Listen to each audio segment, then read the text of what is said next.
Este será obviamente un taller un poco más temático, no expositivo, no vamos a estar en un solo texto, vamos a estar viendo varios textos de la Biblia.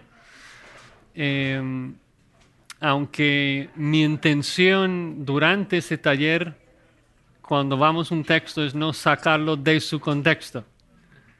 Es muy difícil cuando predicamos de manera temática honrar el contexto de los pasajes. Es muy fácil probar el punto que queremos probar. Si sacamos una frase acá, una frase allá, así enseñan los testigos de Jehová. Llegan a la puerta y tocan y vean esto y, oye, pero tranquilo, o sea, leamos el párrafo, no te dejan. Porque si lees el párrafo es obvio que no significa lo que están afirmando. Entonces, de un lado queremos tratar un tema, pero del otro lado queremos usar correctamente la escritura. Ahora, un poco de mi trasfondo. Es interesante que yo sea la persona que estoy dando este taller. Ya les dije que lo pedí a varias otras personas y no querían. Yo vengo de un trasfondo menonita. En nuestras iglesias las mujeres se sienten en un lado y los varones al otro lado. Los varones no hablamos con otras mujeres. De joven, o sea, jamás hablé con las chicas. Mi esposa es básicamente la primera persona del sexo femenino con quien conversé y me convenció, con una ya fue suficiente. Eh, y ahora ministro en Los Ángeles, uno de los lugares más radicales en cuanto a redefinir el rol y el papel de la mujer, básicamente anulando cualquier distinción que hay entre hombres y mujeres. Entonces, mi trasfondo, una completa diferencia, yo creyendo, o sea, un abuso de las diferencias. Y ahora vivimos en una ciudad en donde nos comunican que ni siquiera hay diferencia, ¿no? Que no hay sexo, no es binario, no es como tú sientas, eso es lo que es. Entonces, para mí es claro de que lo que necesitamos es la escritura, necesitamos que Dios nos oriente, que Dios nos hable en cuanto al ministerio femenino. Y ha sido una bendición para mi vida estudiar el tema, porque la verdad es que más del 50% de nuestras iglesias son hermanas, pero no muchas veces hablamos del ministerio femenino. Muchas veces los pastores ni siquiera como que quieren tocarlo. Saben de que tal vez algo ande mal ahí en el ministerio femenino, pero si lo tocamos, mejor lo dejamos. Pero eso no es bíblico, eso no es bíblico.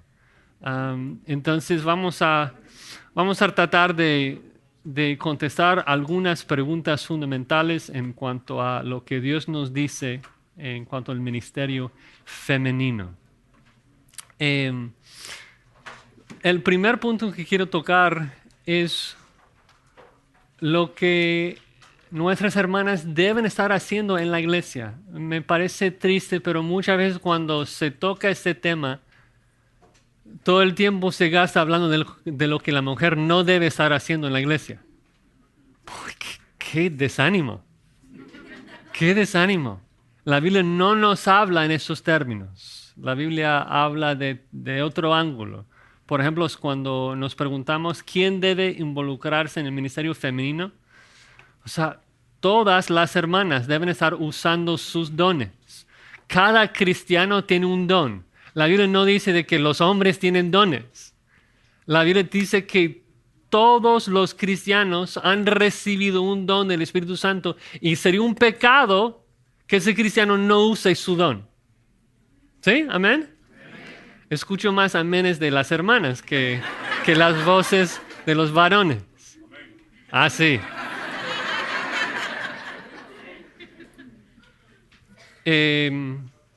Déjame quitar unos filtros acá que usamos en el taller. Dice allí Pedro, 1 de Pedro 4, versículo 10, cada uno, no cada varón, cada cristiano en el contexto, cada uno según el don que ha recibido, ministralo a los otros como buenos administradores de la multiforme gracia de Dios. Si alguno habla, hable conforme a las palabras de Dios. Si alguno ministra, ministre conforme al poder que Dios da, para que en todo sea Dios glorificado por Jesucristo, a quien pertenece la gloria y el imperio por los siglos de los siglos. Aprendemos allí no solamente la verdad de que todo cristiano ha recibido un don y que debe usarlo, sino que Pedro nos da dos categorías de dones. En vez de dar como una lista de cosas específicas, nos da dos categorías. Hay dones del hablar y dones de ministrar. No dice de que los dones de hablar son para varones y los dones de servir y servicio son para hermanas. Dice que cada cristiano ha recibido un don y cada cristiano básicamente se puede colocar en dos categorías: o está dotado para hablar o está dotado para servir. Entonces hay hermanas en este salón que están más dotados en servicio a los santos. Hay hermanas en ese salón que están más dotados en su hablar, de animar a otros, de exhortar a otros.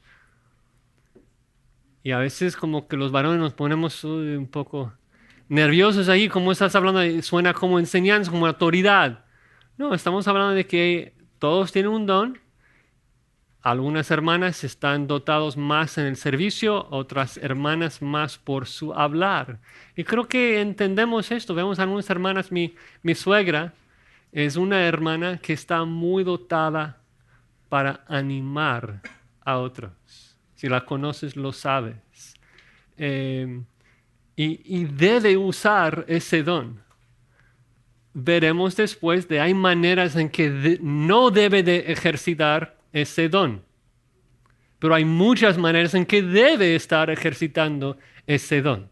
Porque cada hermano y cada hermana ha recibido un don del Espíritu Santo y debe estar usándolo para la edificación del cuerpo de Cristo. ¿Sí?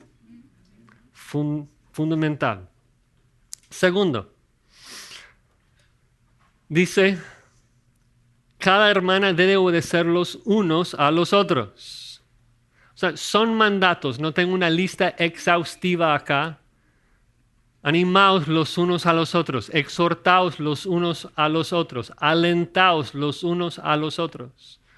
Repito, no son mandatos para hombres, son mandatos para cada cristiano.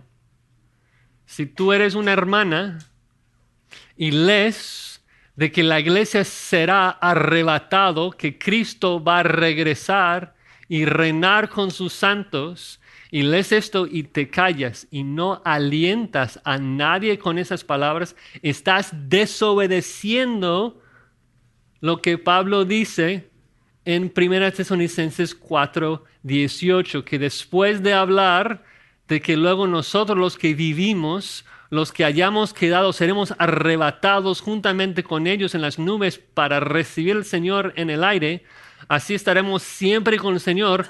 Por tanto, todos los cristianos, alentaos los unos a los otros con esas palabras. Ninguna hermana debe pensar, es de que yo no puedo hablar. Si piensas esto, vas a estar desobedeciendo este mandato, que es de alentar los unos a los otros. Obviamente hay muchos otros de esos mandatos los unos a los otros.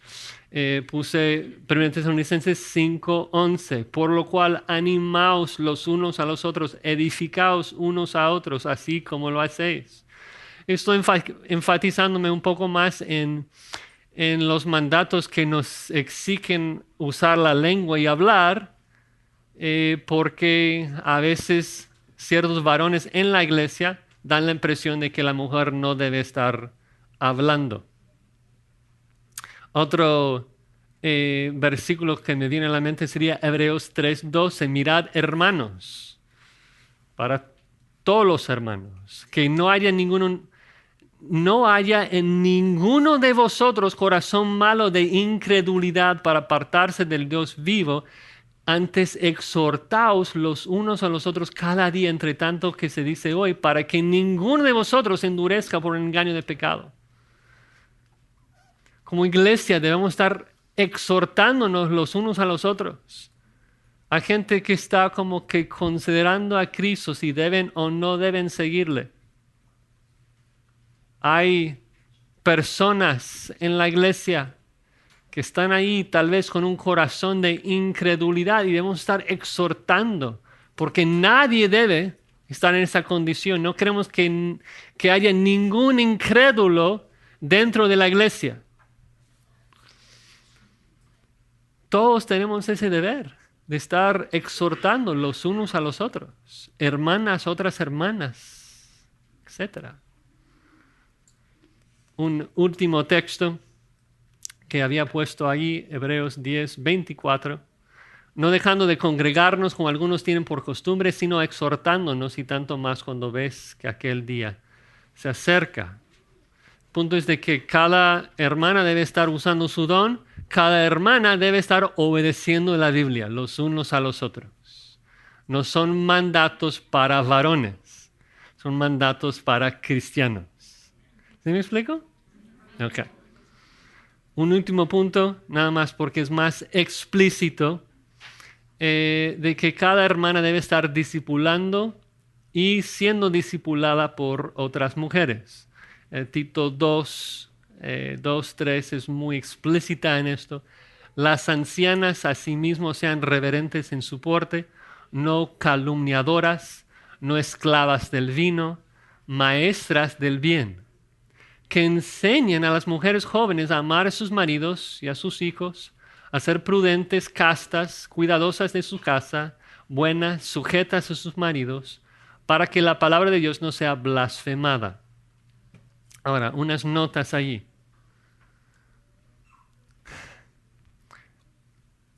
Hay algunos que dicen, ok, las ancianas, las mujeres deben estar enseñando, pero no Biblia, porque no menciona Biblia allí. Dice que deben enseñar a las mujeres jóvenes solamente a querer, tener amor para sus maridos, a amar a sus hijos, ser prudentes, castas, cuidadosas de su casa, buenas, sujetas, etc. Pero no pueden entrar a hablar de la Biblia. Y digo, pero ¿cómo van a enseñar a otra hermana a amar a su marido sin la Biblia? O sea, si no está abriendo Efesios 5, ¿en base a qué le está enseñando a amar a su marido? Al mismo tiempo, creo que es un ánimo para cada hermana de estar enseñando a otras hermanas el hecho de que no dice, ¿de qué tiene que ser teóloga? O sea, tiene que conocer toda la escritura, tiene que saber toda la verdad, y si no, pues no. No, es que cada anciana, cada hermana que tiene otras hermanas en la iglesia de menos edad, debe estar enseñando, discipulando, ayudando a las hermanas a conocer cómo vivir la vida cristiana, ¿no? De hecho, la palabra ahí, amar, no es la palabra que normalmente se reserva para el amor de Dios, agapao. Es el amor fileo, es un amor entre esposos. De que las hermanas más ancianas deben estar ayudando a las hermanas más jóvenes a saber cómo vivir con un marido en su casa, cómo amarlos, cómo cuidarlos, cómo trabajar de ayuda idónea ahí en su casa. El punto es de que cada hermana debe estar usando su don, cada hermana debe estar obedeciendo la Biblia y cada hermana debe estar activamente involucrada en la iglesia, discipulando a otras mujeres. El punto acá no es como ser muy exhaustivo. El punto es simplemente dejar el punto muy claro de que las mujeres deben estar muy activas en las iglesias.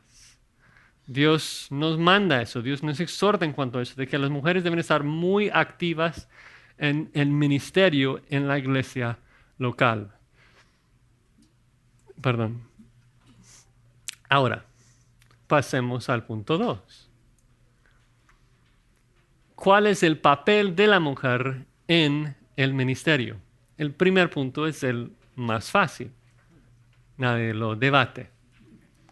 La igualdad de los sexos en cuanto a valor. Y podemos hablar mucho de esto. Cuando hablamos de la salvación, obvio, somos de la misma manera escogidas, preservadas, las hermanas justificadas, preservadas, regeneradas, igual que los varones. No hay ninguna diferencia. Pablo es muy claro, explícito en Gálatas 3:28 de que no hay ninguna diferencia en Cristo en cuanto a lo que somos. Dice en Gálatas 3:28, ya no hay judío ni griego, no hay esclavo ni libre, no hay varón ni mujer, porque todos vosotros sois uno en Cristo Jesús. Si tú dices que hay una diferencia de valor entre el hombre y la mujer en Cristo, esto es tan pecaminoso como decir de que tú vales más porque tu piel es más café que su servidor. Esto es más de ser necio también, pero es pecaminoso, está mal. ¿Por qué? Porque todos fuimos creados a la imagen de Dios. En cuanto a raza, en cuanto al hecho de que Dios también en Génesis 1 dice de que varón y hembra fuimos creados a su imagen. Dice Génesis 1:27, creó Dios al hombre a su imagen, a imagen de Dios lo creó, varón y hembra los creó. No hay ninguna diferencia ahí en cuanto a valor. Somos del mismo valor y no solamente de nacimiento, de acuerdo a Génesis 1, sino también en el ministerio, en Cristo. Por lo que Pablo nos dice en Gálatas 3:28, de que somos uno en Cristo Jesús, de que no hay mujer ni varón. Hasta ahí todos bien, ¿no? Un amén para con todos.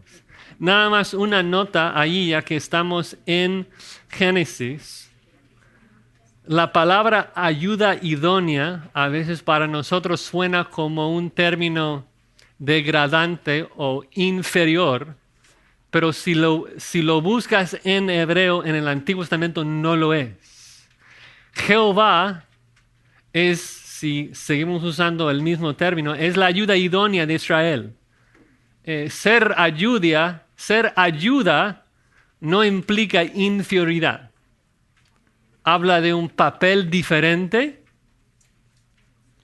pero no de inferioridad.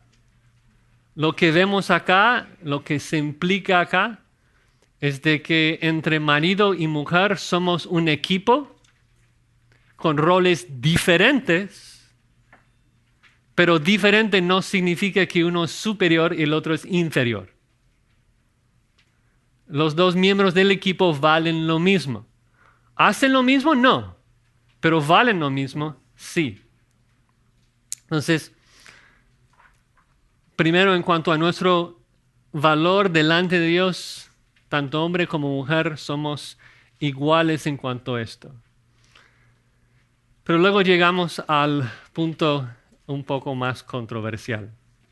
Y es el punto B2, la complementariedad de los sexos en cuanto a sus papeles, en cuanto a lo que hacen. Repito de que vivimos en un mundo que quiere decirnos de que no existe ninguna diferencia entre los sexos, de que la mujer pues pelea en el ejército igual que el hombre, no hay ninguna diferencia. Si uno quiere decidir que nació hombre pero realmente es mujer, puede hacer ese cambio.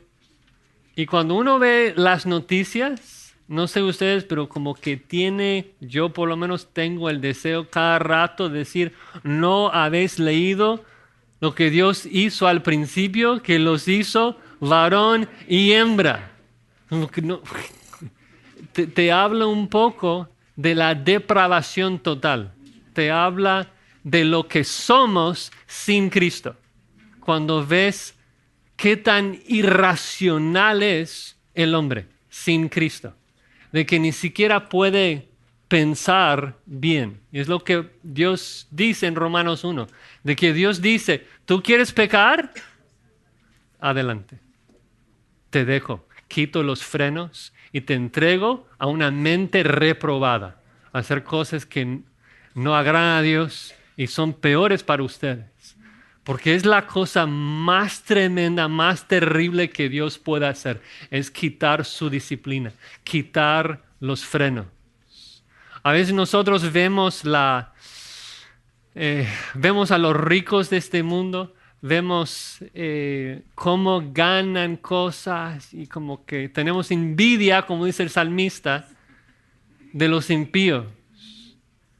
Y la Biblia dice, no, es una tremenda bendición, una muestra del amor de Dios, el hecho de que Dios disciplina a sus hijos. Cuando un hijo quiere pecar, Dios dice, no, hijo, no te voy a dejar. Y la disciplina le regresa a la verdad. Al que no es hijo, al impío, dice, ¿tú quieres pecar y aumentar juicio para el día del juicio? Adelante. Adelante. Y quita todo freno. Le entrega una mente reprobada para hacer cosas que no se debe hacer. Y cosas que están siendo escritos en su libro. Los libros que se van a abrir cuando Dios juzga a los vivos y los muertos y los echa al infierno y les va a castigar de acuerdo a esas cosas que hicieron. Es tremendo pensar en la gracia de Dios en renovar y regenerar nuestras mentes. Y si no piensas en esa bendición, solamente prendes la tele y ves la forma que el mundo piensa de ese tema, porque es ilógico. ¿Sí? Ahora, la Escritura, en contraste a esto, en contraste a la idea moderna de que no existe ninguna diferencia entre varón y hembra, la Escritura dice que sí existe una diferencia, no de valor, sino una diferencia de papel, que somos un equipo. Si hacemos las mismas cosas, no vamos a hacer un buen equipo. Somos un mejor equipo cuando trabajamos juntos, cuando pensamos, ¿cómo te puedo ayudar? Y cómo es de que tú puedes ayudarme a mí para que glorifiquemos a Dios como un equipo. Eso es una buena música. Pero qué bueno que fue una música cristiana, ¿no? Imagínate que luego...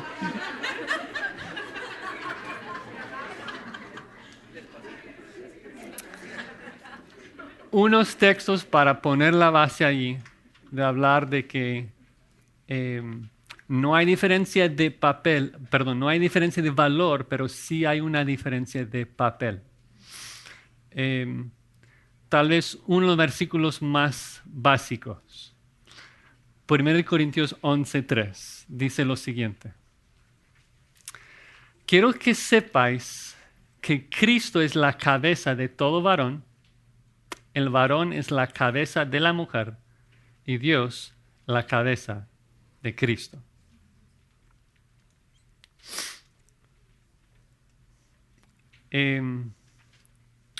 No importa cómo interpretes la palabra cabeza, cabeza habla de dirección, habla de autoridad. Cuando Cristo vino a la tierra, vino para hacer su propia voluntad, vino para decirle a Dios, decirle a su Padre lo que Él debía hacer.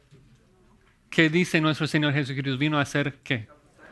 Vino a hacer la voluntad de su Padre.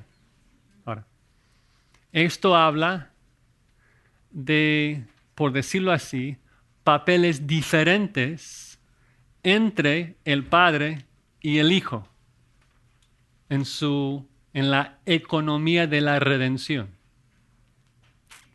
Pero si les pregunto si hay alguna diferencia de valor entre Cristo y el Padre, ¿qué me van a decir? Claro que no, eso sería herejía. Comparten la misma naturaleza, los mismos atributos. Entonces vemos en ese ejemplo que Pablo nos da de que hay una completa igualdad de valor, pero una diferencia de papel. Y en la misma manera de que el Padre es la cabeza de Cristo y Cristo es la cabeza del varón, el varón es la cabeza de la mujer. Ahora, debemos aclarar que hay un contexto acá en 1 Corintios 11. No estamos hablando de cosas fuera de la iglesia. Estamos hablando de una situación dentro de un servicio dominical. No está afirmando Pablo de que cada hombre es la cabeza de cada mujer. Está hablando de una estructura en el hogar y va a explicar un poco más tarde esa estructura también en la iglesia. Pero por lo menos nos abre el panorama para pensar en ese concepto de que puede haber completa igualdad de valor, aunque diferencia en cuanto a función, papel, misión. Ahora, acá Pablo no nos explica, no nos detalla cuáles serían esas diferencias, solamente que las hay. Entonces, vamos a un par de otros pasajes. Efesios 2:23 nos va a hablar de esa relación dentro del hogar y luego 1 Timoteo 2 nos va a hablar de esa estructura dentro de la iglesia. Vamos a empezar con Efesios 5:23 hablando del hogar. Dando un poco de contexto acá, Pablo dice: no os embriaguéis con vino en lo cual hay disolución, antes bien sed llenos del Espíritu. Hay muchas formas de interpretar esa llenura del Espíritu, casi todos completamente sacados de su contexto. Raras veces se conecta a lo que dice en los versículos 19 al 21. Pero en el texto es obvio de que Pablo nos está explicando qué significa ser llenos del Espíritu. Eso es común en Pablo, donde nos da un mandato y luego nos explica y describe lo que significa obedecer ese mandato. Para darles nada más un ejemplo que conocen un capítulo después para que vean el paralelismo. Dice en ese pasaje que habla de la armadura de Dios, tomad, ahí está el imperativo, tomad toda la armadura de Dios para que podáis resistir en el día malo. Dice en el 14, estad pues firmes. Okay. ¿Qué significa, Pablo? Esto es como muy esotérico. Tomad la armadura. Ok, ¿qué hago? Okay, ¿qué significa esto? Dice, ceñidos vuestros lomos con la verdad. Ahora, la pregunta, ese participio, ceñidos, ¿es algo posterior o diferente a tomar toda la armadura de Dios? No, es una explicación de cómo es de que tomamos la armadura. Hay el imperativo, tomar la armadura, y luego ceñidos los lomos con la verdad, vestidos con la coraza de justicia, calzados los pies con la presa del evangelio de la paz. Tomados literalmente el escudo de la fe, ¿no? El yelmo de la salvación, la espada del Espíritu. O sea, eso es la descripción de lo que significa tomar la armadura. En la misma manera, cuando Pablo nos dice, sed llenos del Espíritu, y nos preguntamos, oye, ¿pero cómo? Ok, ahora nos explica. Hablando la palabra de Dios con salmos, himnos y cánticos espirituales, cantando la palabra, alabando al Señor en nuestros corazones, siempre agradecidos por todo a Dios y Padre, y sometiéndonos unos a otros en el temor de Dios. Entonces, eso es una explicación en un contexto de cómo es que vivimos llenos por el Espíritu. Y con esa misma idea, con ese mismo contexto, nos describe cómo es de que uno vive lleno del Espíritu dentro de su casa. Es muy práctico. Pablo quiere explicar lo que significa vivir una vida resucitada en Cristo dentro del hogar. Y dice, las casadas estén sujetas a sus propios maridos. ¿En qué manera? ¿Cómo es que deben estar sujetas? Como al Señor, en la misma forma. Porque el marido es la cabeza de la mujer, así como Cristo es cabeza de la iglesia, la cual es su cuerpo, y Él es su Salvador. Así que como la iglesia está sujeta a Cristo, así también las casadas lo estén a sus maridos en todo. No tenemos tiempo, no es un retiro de matrimonios. No vamos a hablar del significado de cómo se vive esto. Pero se ve con claridad de que hay una jerarquía de autoridad dentro del hogar entre el esposo y su esposa, en que la esposa debe estar siguiendo con gozo a la dirección y autoridad de su marido, en la misma forma que la iglesia sigue a Cristo. Y dices, uy, esto parece subyugar a la esposa. Ese parece un mandato terrible e imposible porque no conoces a mi marido. Bueno, no puede ser mucho peor que yo. Somos todos humanos.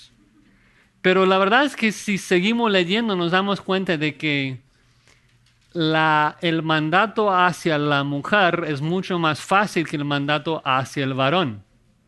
Que para los maridos dice, amad a vuestras mujeres, ¿cómo? Como Cristo amó a la iglesia. ¿Y cómo amó a su iglesia? Con su muerte. Entonces a la mujer, Pablo le dice, sujétate a tu marido, y al marido dice, muérete para tu esposa. Entonces, si tú piensas que tu trabajo, tu rol, tu papel en el matrimonio es difícil, pues el trabajo del marido es más difícil. Que tiene que constantemente matar a sus propios deseos para servir y buscar el bien eterno de su esposa.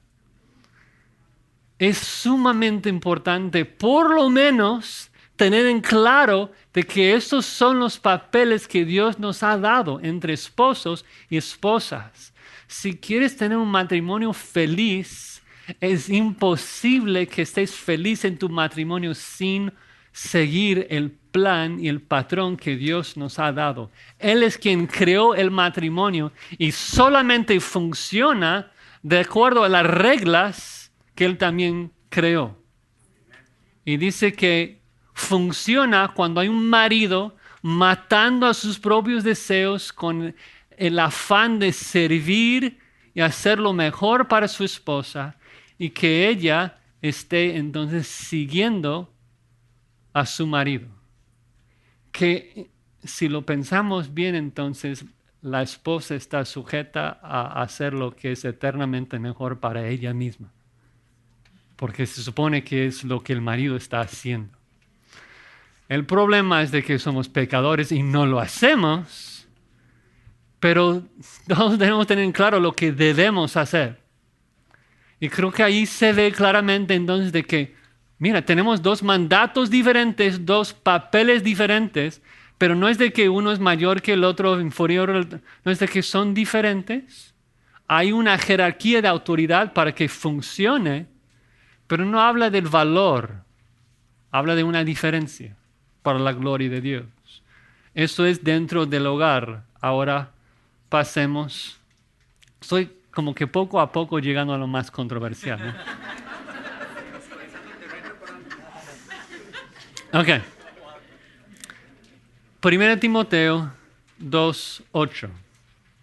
Ahora hablando de papeles diferentes dentro de la iglesia.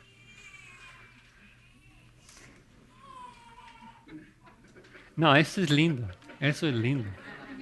Nos recuerda que cómo debemos buscar la palabra de Dios. Como un niño recién nacido. Grita por la leche. Ok. Quiero pues que los hombres oren en todo lugar, levantando manos santas, sin ira, sin contienda. Asimismo que las mujeres se atavíen de ropa decorosa con pudor y modestia, no con peinado ostentoso, ni oro, ni perlas, ni vestidos costosos, sino con buenas obras, como corresponde a mujeres que profesan piedad.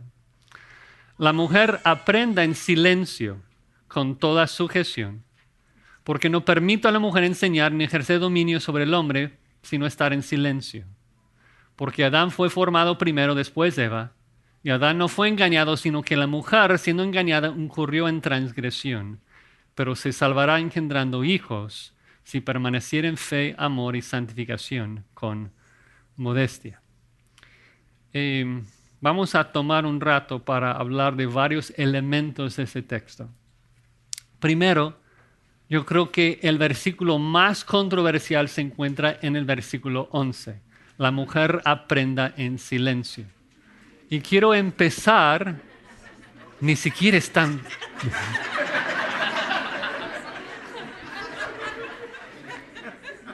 El primer lugar donde erramos es porque creo que vemos que Pablo está en contra de algo.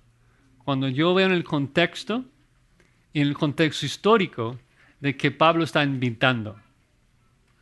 Si pensamos en la iglesia, si pensamos en los judíos y las sinagogas, era más semejante a mi iglesia menonita, con los varones en un lugar y las mujeres en otro lugar. Nos dicen los historiadores de que, de hecho, para los judíos las mujeres estaban fuera.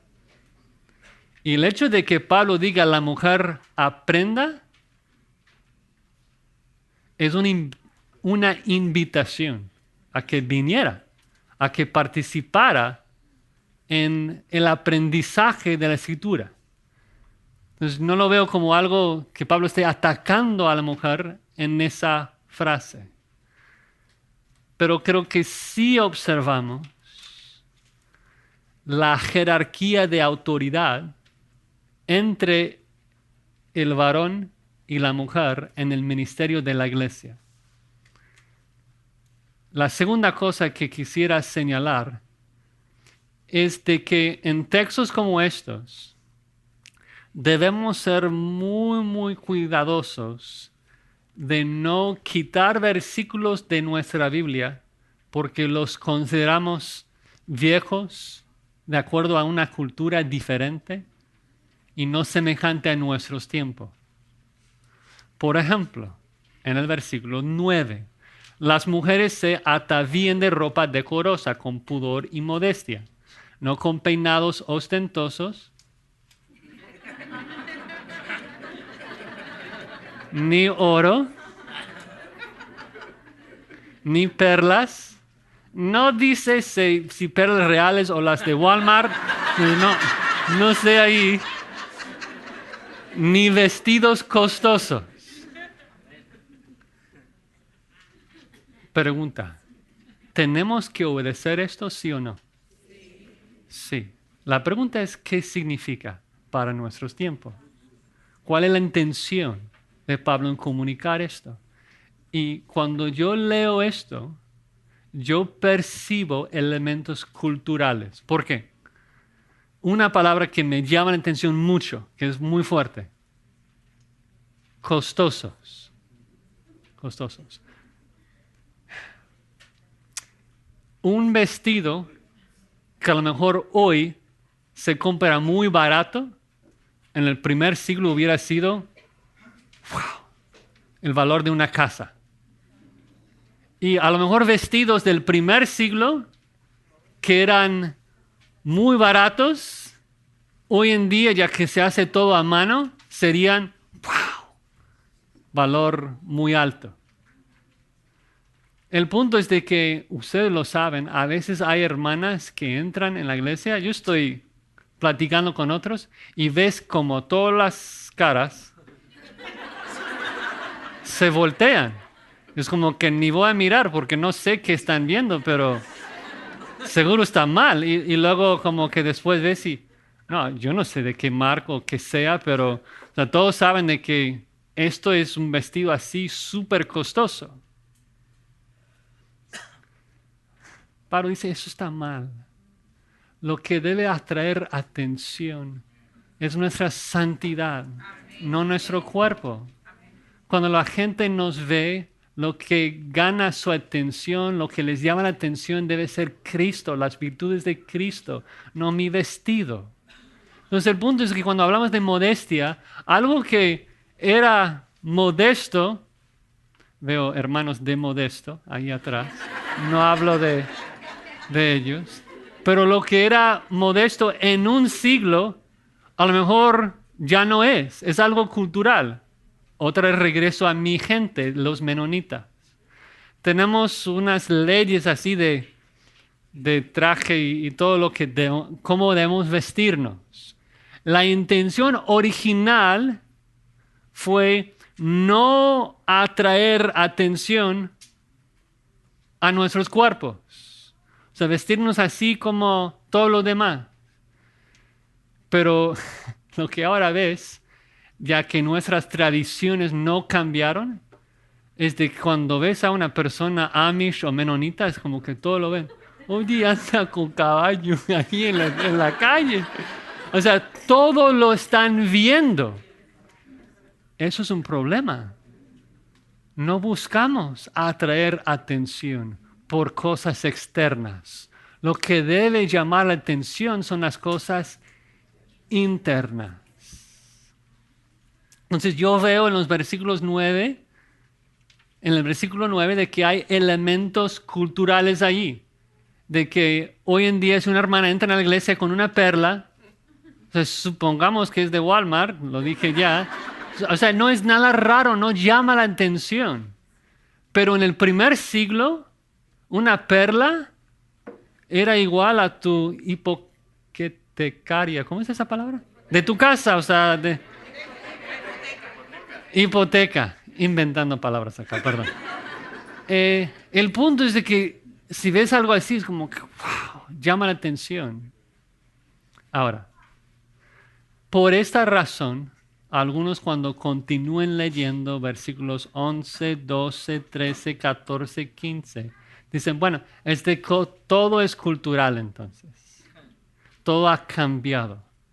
Pero el punto es esto, tú tienes que probarme en el texto de que es cultural. No puedes decir, bueno, esto no me gusta, así que era del primer siglo. Muéstrame en el texto con una palabra que está escrita de que no te aplica hoy. Como yo hice con oro, con perlas, muéstrame que no aplica. Y lo que vas a encontrar es de que es todo lo opuesto. Que Pablo dice que la mujer no debe enseñar. ¿Y por qué es que la mujer no debe enseñar? Porque Adán fue formado primero, después Eva, y Adán no fue engañado, sino que la mujer siendo engañada incurrió en transgresión. La mujer no debe enseñar en la iglesia, ¿por qué? Por el orden de la creación. Porque Adán fue creado primero y Eva la ayuda idónea. Entonces pregunto, si eres de Guatemala, ¿quién fue creado primero, Adán o Eva?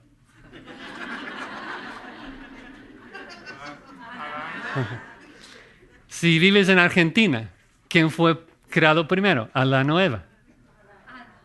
Si naciste hace 2000 años, ¿quién pecó primero? Adán o Eva. Es de que te das cuenta de que no importa la cultura, no importa la época, no importa nada de esto. Pablo basa la diferencia de papeles en el orden de la creación y el orden de la caída, cosas que no pueden cambiar, por lo tanto no se pueden cambiar en la iglesia tampoco.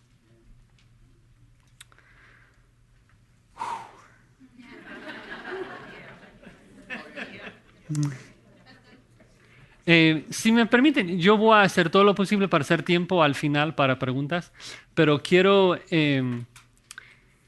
ver no solamente eso que fue la base, sino sé que también hay pastores acá que quieren ver cómo tomar esos principios y formar un ministerio entre mujeres que sea bíblico, que sea sano. Entonces quiero tratar de, si tienen, creo que todos ya tienen la hoja, de voltear la hoja y ver un ejemplo de una filosofía bíblica del ministerio femenino. Esto es un documento que traduje del inglés, es la filosofía del ministerio femenino de nuestra iglesia. Entonces, en nuestro caso es filosofía del ministerio, la misión de la iglesia Grace Community Church. Y luego hice un par de cambios para simplificarlo porque el documento es muy largo. Pero exaltar a Dios, edificar a los santos y evangelizar al mundo. Y luego la filosofía del ministerio femenino. El ministerio femenino existe para fomentar un deseo de que las hermanas avancen la misión de nuestra iglesia a través de 5 medios. Primero, adorar a Dios y buscar la santidad a través de un estudio serio de la Biblia. De que nuestras hermanas no vienen a chismear, vienen a estudiar la Escritura, a animar los unos a los otros, a exhortar los unos a los otros. Es bueno divertirse, es bueno hablar de nuestros niños y tener un tiempo lindo, pero venimos a edificarnos los unos a los otros. Y esto se hace con la Escritura, ¿no? Entonces, estudiando y aplicando la Escritura. Segundo punto ahí es muy importante, promover unidad con estudios conectados, no separados de la iglesia. De que no debe ser algo aislado, no debe ser aparte del ministerio de la iglesia. Pertenecemos a la misma iglesia. Es decir, como vemos al final, este ministerio está bajo la supervisión de los ancianos como cualquier otro ministerio.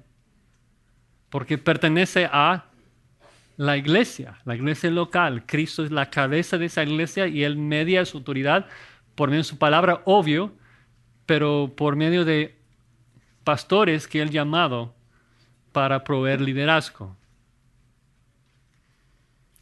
Nada más como ejemplo de un versículo que conocen, ahí en 1 Timoteo 5:13, de lo que buscamos no hacer, porque de acuerdo a Pablo es un problema.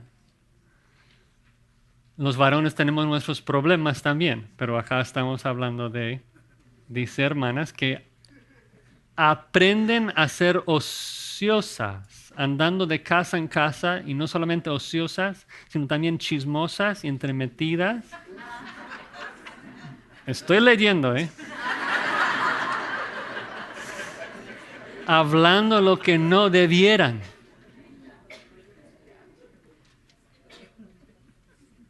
Hay que evitar eso. Esto, sé que nos reímos, pero eso es un pecado que no agrada a Dios. Entonces nuestros ministerios deben fomentar lo opuesto. No el chisme, si tiene la capacidad de florecer en tu ministerio femenino, es un problema grande. Segundo punto, proveer oportunidades para la comunión y el discipulado entre hermanas de toda edad y trasfondo. Es muy común entre ministerios de una iglesia que dividimos. Los jóvenes están acá, los muchachos están acá, las muchachas están acá, y como que cada uno tiene su grupo. Pero en base a Tito 2, esto no es saludable porque queremos de que las ancianas de la iglesia estén interactuando con las hermanas más jóvenes. Si el ministerio femenino no fomenta eso, no está ayudando a las hermanas de la congregación a obedecer la Biblia. Y otra vez es un problema grande. Tercer, animarnos a comprender, apreciar y cumplir el papel bíblico que Dios nos ha dado. Entonces allí discipular, ser discipulado por otras hermanas, Tito 2. Amar y sujetarnos a nuestros maridos y criar a nuestros hijos, que vemos como una prioridad para las hermanas que estén casadas y que tengan hijos. Cuarto lugar, apoyar y someternos al liderazgo de la iglesia a través del servicio y ejemplo. Mira, cuando surgen necesidades en nuestra iglesia, hablo de Grace Community Church, y buscamos voluntarios, las hermanas son muchas veces las que más están dispuestas a ayudar. Y gloria a Dios, gloria a Dios. Esto es bueno, que tengan un deseo de servir a la iglesia. Debemos fomentar esto, ayudarles a ejercitar sus dones. Pero, otra vez regresar a que no queremos que las hermanas tengan un puesto de autoridad sobre el hombre en el ministerio. Ahora, una nota para aclarar. No estamos diciendo de que fuera de la iglesia una hermana no puede tener un ministerio de enseñanza. Yo no estoy en contra de, no sé, todos los ministerios actuales, pero yo me crié escuchando a Elizabeth Elliot en la radio. Y yo recuerdo muy bien de que ya de los como 12 años de edad yo pregunté a mi papá, oye, ¿por qué está bien que estemos escuchando a esa mujer? Corazón pecaminoso, o sea, no quería escuchar. Entonces, traes un pretexto bíblico para desobedecer. Y me explicó así en palabras muy sencillas, mira, no veo que esté ejercitando autoridad sobre mí porque puedo apagarla.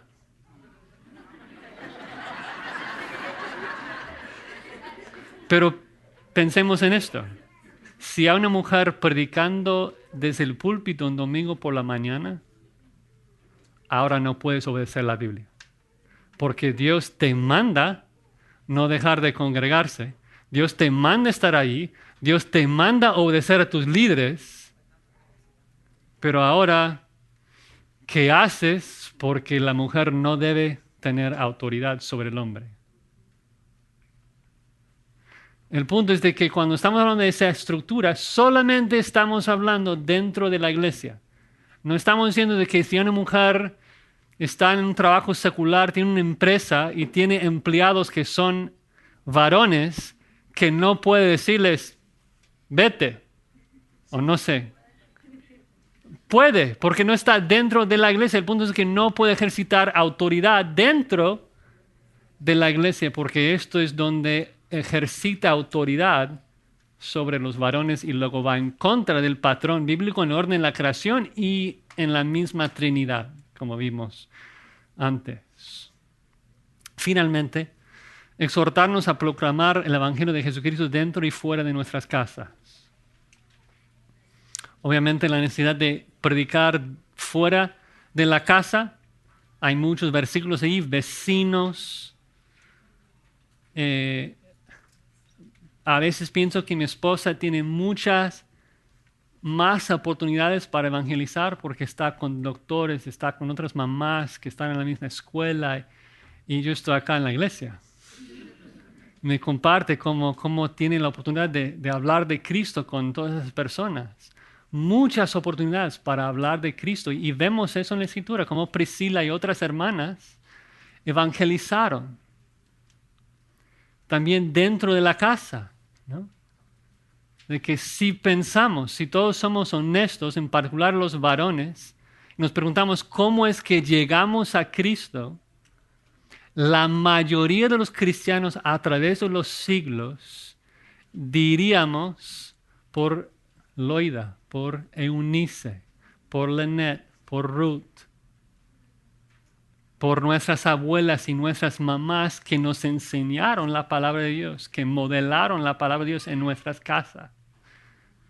Es una tremenda responsabilidad. Obviamente los padres tenemos la responsabilidad de educar a nuestros hijos, de llevarlos a la salvación, pero no siempre pasamos la misma cantidad de tiempo con ellos. Es imprescindible que la mamá esté pensando en eso. De hecho, solo rápido, unos versículos más controversiales que ni siquiera lo mencioné acá.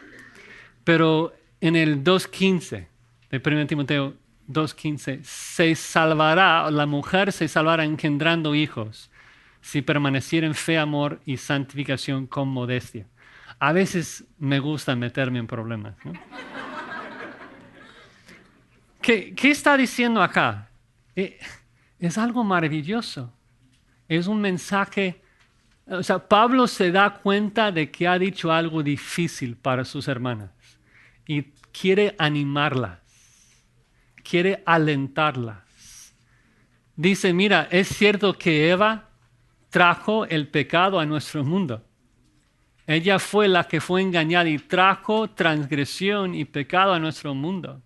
Que nacimos muertos en nuestros delitos y pecados, en parte porque nuestra mamá, Eva, fue engañada. Sin embargo, estoy como poniendo todo en femenino. Sin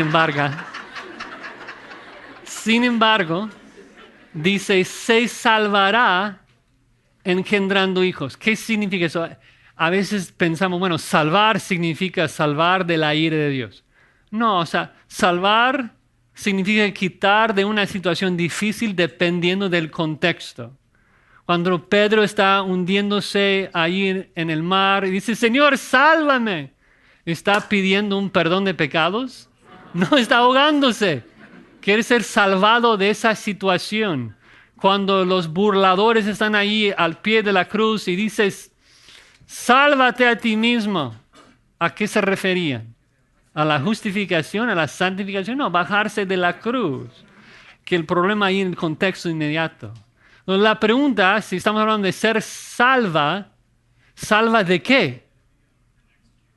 Y eso se encuentra en el versículo 14, de que es la mujer que trajo condenación al mundo. Pero es también la mujer que trae salvación a todos sus hijos, que es la mayoría del mundo cristiano. Se salvará engendrando hijos si permaneciera en fe, amor y santificación con modestia. Ella se va a salvar del estigma de haber trajo pecado al mundo, porque yo no estoy enojado con mi mamá. La pregunta es ¿por qué? La respuesta es porque sí nací pecador por medio de ella hacia Eva. Pero hoy tengo una esperanza viva de vivir en una nueva tierra, reinar con Cristo, porque mi mamá todos los días me habló de Cristo. Yo bendigo el nombre de Annette Grauman, mi mamá, aunque no me puede entender porque no habla español, pero bendigo su nombre porque es a través de ella que yo llegué a la salvación. ¿Qué oportunidad tiene la mujer dentro del plan de Dios para salvarse de lo que Eva hizo? Ok, rápido y luego lo abro a preguntas. Algunas preguntas a considerar. Esas preguntas serían para el liderazgo de la iglesia y el liderazgo del ministerio femenino, pensando no solo en los principios que vimos de la Biblia, de que las mujeres son iguales de valor, diferentes en papel, y no solamente en la filosofía del ministerio, pero pensando ahora en términos prácticos de cómo implementarlo, algunas preguntas a considerar. Primero, ¿estamos sirviendo a todas las hermanas de nuestra congregación? A veces tenemos un par de ministerios y no estamos pensando en que las viudas no las estamos sirviendo. Las hermanas con hijos pues no pueden venir al evento porque tienen sus hijos allí y no proveemos cuidado de niños. Hay que pensar en dos, porque otra vez regresando a Tito 2, queremos que todas las hermanas estén interactuándose, edificándose mutuamente. Por eso dije allí, probemos cuidado de niños para eventos femeninos. Si no, vamos a estar aislándonos de una gran cantidad de hermanas. proporcionamos recursos para las hermanas que no pueden asistir presencialmente, que está conectado al que sigue. ¿Culpamos a las hermanas que no asisten si optan por cuidar a sus familias en sujeción a sus maridos?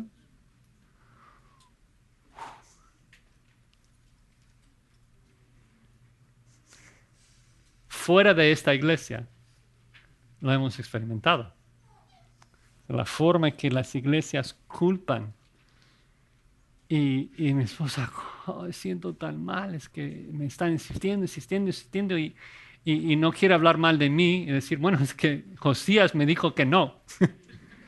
Pero mira, o sea, si yo trabajo de noche, no puedes estar fuera de noche. ¿Quién va a criar a nuestros hijos? No quiero delegar esto a otra persona. Entonces decidimos juntos de que ella va a estar con sus niños. Pero tantas veces insistimos en el ministerio femenino. Es de que tienes que estar, no de que tienes que estar en sujeción a su marido. Nos encantaría que estuvieses acá con nosotros. Hay una gran diferencia ahí. La pregunta es, ¿qué es lo que las estamos animando a hacer? ¿A participar porque queremos más números? ¿O glorificar a Dios por medio de la obediencia de la palabra de Dios? Hay una gran diferencia ahí. Los varones de la congregación también sirven a sus hermanas. Ahora, aclaración, mucho cuidado. No queremos poner a ninguna hermana en una situación difícil, soltera, con un soltero. O sea, mucho discernimiento, mucha sabiduría. Pero no queremos dividirlo tanto de que un hermano no puede ayudar a su hermana a venir a un servicio femenino y poner las sillas, ¿no? Porque las hermanas tienen que hacer todo en su evento. Porque los varones de la iglesia no pueden venir a poner las sillas. Pueden y tal vez deben, ¿no? Último punto acá. ¿El ministerio femenino está siendo activamente supervisado por los ancianos? Otra vez, mucho cuidado, no estoy diciendo de que la líder del ministerio femenino tiene que venir a la oficina del pastor así en privado y tener charlas así muy largas todas las semanas. No, esto no sería bueno. Pero si Dios obliga y manda a los ancianos a supervisar a las ovejas, ¿han pensado en cómo se hace esto? Porque es como que, bueno, es que la mujer va a estar enseñando ahí a sus hermanas, ningún varón puede estar allí, o ya está enseñando a varones, esa es la lógica, entonces ningún pastor está ahí, ningún anciano está allí, y las hermanas pueden hacer lo que quieran. Esto no es saludable. Nosotros, por ejemplo, acá en nuestra iglesia hacemos un par de cosas. Y no es de que tienen que duplicar lo que hacemos acá. Pero los pastores, de manera activa, proactiva, porque queremos ayudar, preguntamos a las hermanas que van a enseñar. Pedimos sus notas. No para ser, ¿cuál es la palabra? Un dictador, sino porque queremos ayudar. Queremos ayudar a que sea un ministerio bíblico, ¿no? Un plan para implementar un ministerio femenino. Primero, estoy pensando que eres una hermana que quiere empezar un ministerio femenino, pues tener un grupo de hermanas y platicar con sus ancianos para promover el ministerio de acuerdo a su dirección. No decir, yo escuché de Josías que hay que hacerlo así, entonces vámonos a la iglesia, hagámoslo. No, no. Hay que pedir consejo de los ancianos y decir, mira, tengo el deseo de servir en la iglesia, pero necesito que ustedes nos digan cómo. Queremos servir. Segundo, identificar un equipo. hay un principio que observamos a lo largo de la Escritura, y es de que cuando el poder se ubica en una sola persona, malas cosas pasan. ¿No? Lo vemos desde Moisés cuando delegó la acción de juzgar a los israelitas a varios hombres por consejo de Jetro, tantos proverbios que hablan de la sabiduría de una multitud de consejeros. Si estamos hablando del liderazgo de una iglesia, ni una sola vez vas a encontrar en la Biblia la idea de la iglesia con un solo pastor. No se encuentra en la Biblia. Siempre hay ancianos, pastores, obispos, que son términos que describen la función del mismo oficio. Que existe una pluralidad. ¿Por qué existe una pluralidad? Porque somos malos. Y si yo tengo todo el poder, lo voy a abusar. Entonces, no tengo un versículo que diga, es de que no puede haber una sola líder del grupo. Pero pensando en la sabiduría de la Escritura, sería bueno tener a varias hermanas involucradas. Porque luego, por la experiencia y por la Escritura, sabemos cómo esa hermana pronto llega a ser la pastora. Bueno, estaba tratando de pensar en cómo decir papa en femenino, pero no existe. ¿Papisa? Pensar con el liderazgo de la iglesia estratégicamente en unos estudios que se pueden pensar, no es de que se pueda hacer todo en un solo día, pero pensar cómo vamos a servir a las hermanas de nuestra congregación. Y por último, buscar el mejor tiempo, reservando los servicios dominicales para la adoración colectiva. Yo creo que no ayuda cuando tenemos esas divisiones el día domingo, de que ahora estamos dividiendo matrimonios y la esposa está en su clase, el marido está en el servicio dominical. No, debemos estar como matrimonios juntos en el servicio. Bueno.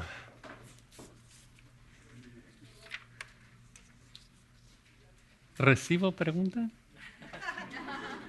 Tengo un plan B, que es hablarles de Ruth 1, pero estoy seguro que hay preguntas. Entonces, vamos a ver. Preguntas acerca del ministerio femenino. Sí, hermano. ¿Qué sucede según Timoteo cuando las ancianas deben enseñar a mujeres más jóvenes? Pero cuando en el ministerio, por X circunstancia, la madurez espiritual puede estar en mujeres de edad más jóvenes, Sí. Que es el caso de nuestra iglesia, ¿verdad? Que somos más jóvenes, hay mujeres que se incorporan de mayor edad, pero la madurez espiritual está más en jóvenes. ¿Qué sucede? Sí, la pregunta es, ¿qué hacemos? A Tito 2:2 es muy claro de que son las hermanas de mayor edad discipulando a las hermanas de menor edad. ¿Y qué hacemos cuando las hermanas de menor edad son las más maduras de la congregación?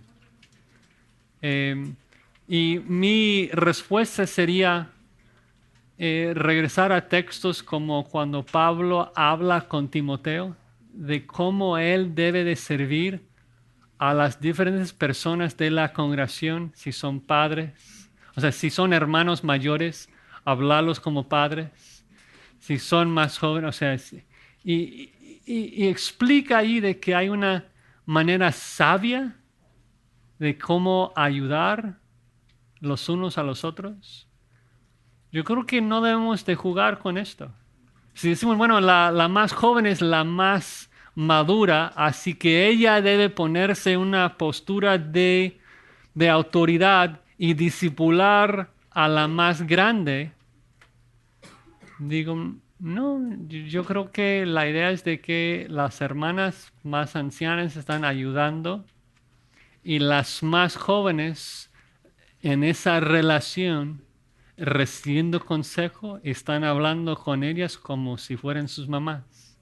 Entonces, mi pregunta a esa hermana más joven, más madura, si tu mamá estuviese equivocada en algo, ¿cómo le hablarías? No, si es madura. Hay una forma de cómo hacerlo. No estoy diciendo que, bueno, desde que es más grande, así que no le puedes hablar, no le puedes ayudar. Sí, le puedes ayudar, pero la forma que lo vas a hacer es diferente. Es diferente. Qué buena pregunta. Atrás. Hermano, nada más un ánimo para las hermanas mayores. Hablando de su mamá, asisto a la iglesia de ella. Ella, siendo viuda, siendo soltera, sola en la casa sin sus hijos, sigue siendo una persona integral en nuestro medio de niños. Nosotros como una iglesia depende de ella. Ella está enseñando muchas semanas en cómo enseñar a los niños. Ella está muy importante para la iglesia y sigue siendo su mamá. Si no se dieron cuenta, es mi suegro, Tomás Ríos. Sigue siendo ella. Y está hablando de mi mamá. Mi mamá está a cargo del Ministerio de Niños en la iglesia. Allí. Sí. Mi papá falleció hace 20 años más. Se ha dedicado mi mamá al servicio de la iglesia. Y mucho del material lo estoy tomando de su ejemplo, de cómo ha servido. Entonces, gracias. Sí hay varias manos, pero yo creo que usted primero. ¿Hasta qué edad puede una mujer enseñar a los niños? Sí, excelente pregunta. La pregunta es, ¿hasta qué edad una mujer puede enseñar a niños? Una anécdota. En la prepa, yo tenía 18 años, estaba en mi último año, y mi amigo y yo, muy cercano, fuimos a un evento de la iglesia y una mujer se para allí a predicar. Y le digo a mi amigo, tenemos que decir ya, ¿somos varones? ¿Sí o no? Dice, yo soy varón. Como, pues vámonos. Y salimos. Porque yo dije, mira, si los dos de nosotros, que fuimos los más maduros de edad, si no estamos acá, eso es correcto. Pero si somos varones y nos quedamos, está mal. Vámonos y ya no hay problema. Anécdota. Es imposible ponerle, creo, una edad exacta, pero mi ejemplo creo que ayuda a ver de que como que no depende tanto de la mujer, sino de esa transición entre el momento cuando el muchacho llega a ser varón. En la cultura judía esto hubiera sido de los 13 años. Tristemente en nuestra cultura hay muchachos de 20 años que son niños. Y eso es un problema grande en nuestras iglesias. Pues no quiero como ponerle una edad, pero el punto bíblico es de que no puede ejercitar autoridad sobre el varón. ¿Cuándo es de que el niño pasa a ser varón? Entre 13 a 20 por allí. Yo sentí varón ya de 13 años, pero no sé. Sí, hermano. Poblacionalmente hay más mujeres que hombres, ¿no? Y esto generalmente se transmite en cualquier ministerio. Pensando en las universidades o en algunos otros tipos de ministerios, no es por un temor al volumen o a la cantidad de ellas, ¿no? Sino más bien una preocupación por el funcionamiento correcto. ¿Hasta qué punto podemos decir que esto podría ser un problema o no en el ministerio? O sea, en jóvenes, por ejemplo, en las universidades o ciertas tareas. No sé si entendí la pregunta, perdón. De que en una universidad, de que hay muchachos y muchachas ahí. Es que no, en México hay movimientos estudiantiles, no necesariamente en una iglesia local, pero Mm, se propaga por todo el país sí. y obviamente se apoya Ok. a las iglesias. Sí. Y la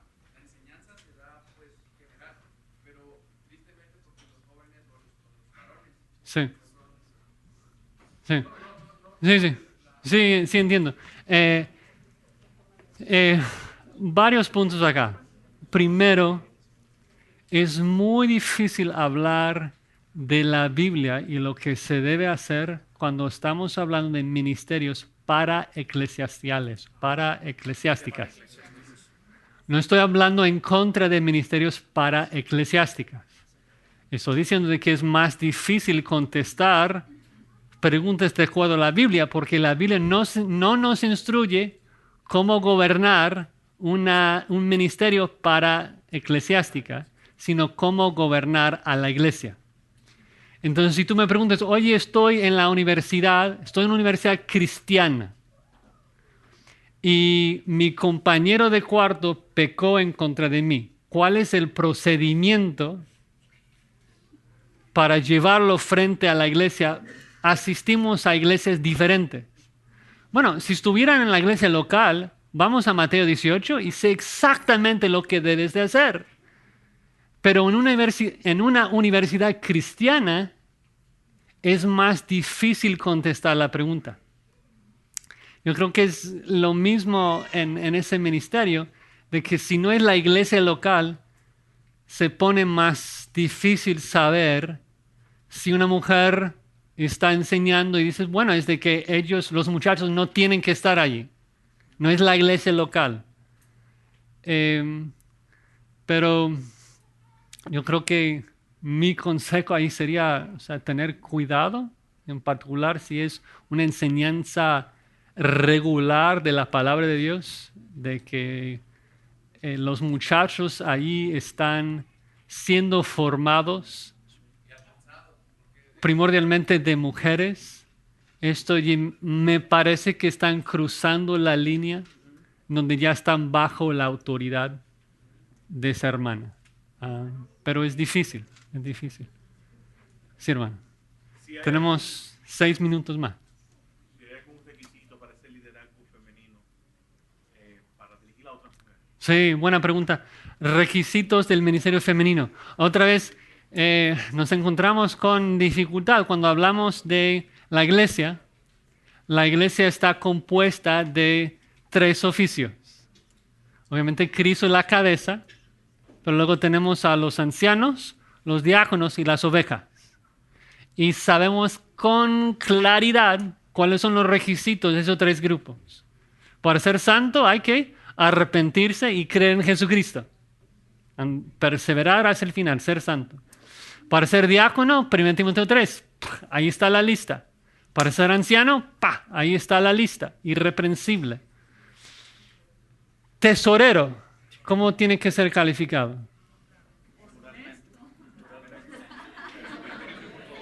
Sí, tenemos que preguntarnos qué hace el tesorero.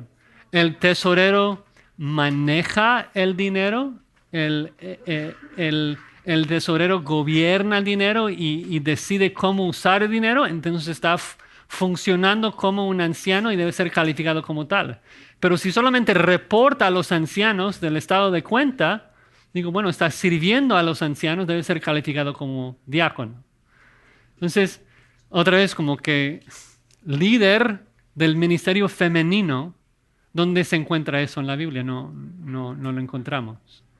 Entonces tenemos que pensar en principios, en consejos sabios.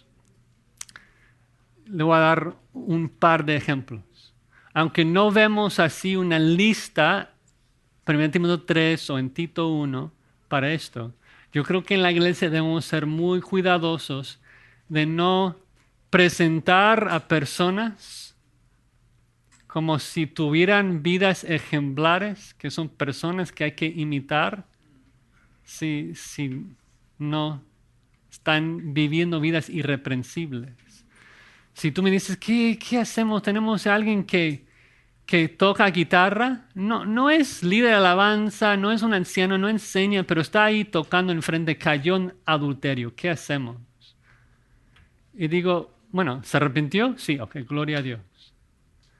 Aunque se haya arrepentido y queremos abrazarlo de nuevo, perdonarlo, como Pablo nos explica en 2 Corintios 3, no creo que sea sabio ponerla enfrente de la gente, porque la gente cuando ve a esas personas dan por sentado que están viviendo en santidad y damos un muy mal ejemplo si no. Entonces yo aplicaría como ese mismo consejo de que si hay algo que esté tachando la reputación de la hermana que está llevando a cabo el ministerio femenino, de que es tiempo de ayudarla a dedicarse a arreglar esto y no estar liderando ese grupo.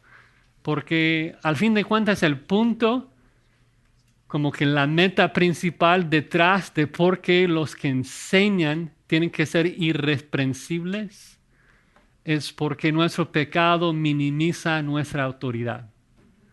O sea, si yo la semana pasada caí en adulterio, ¿cómo les voy a exhortar a ser puros?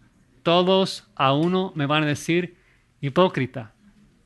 No tengo peso, no tengo autoridad para exhortarles a hacer algo que yo mismo no estoy haciendo. Entonces, si la hermana que está a cargo del ministerio femenino tiene una casa fuera de control, sus hijos no aman a Cristo, como que eso no va a fomentar un ministerio en donde las mujeres están viendo esa como una meta, ¿no? Son las 5. Sé que hay muchas otras manos. Bueno, a ver. En ese reloj son las 5. Mira. ¿Puedo contestar en un minuto? Yo creo que mi hermana que está acá al otro lado fue la primera que ha sido la más paciente. Sí, hermano. ¿Qué tan importante es por el ministerio de la mujer? Bueno, como tal, Dios llamó pastores, no hay pastores. Es importante que las mujeres ancianas funcionen en nuestras iglesias y más en las locales. Pero qué tan importante es que la esposa del pastor tenga que liderar a las mujeres. Porque ese es un concepto que las mujeres de la iglesia tienen, que la esposa del pastor tiene que llevar el ministerio de las mujeres. Y yo entiendo y comprendo por la palabra es que el ministerio es de mi esposo, del pastor. Ahí nada más. Yo solamente soy la ayuda idónea. Pero, ¿cómo se puede trabajar con Sí, sí. Excelente pregunta. No sé si todos escucharon. Ok, lo repito. Cálmense.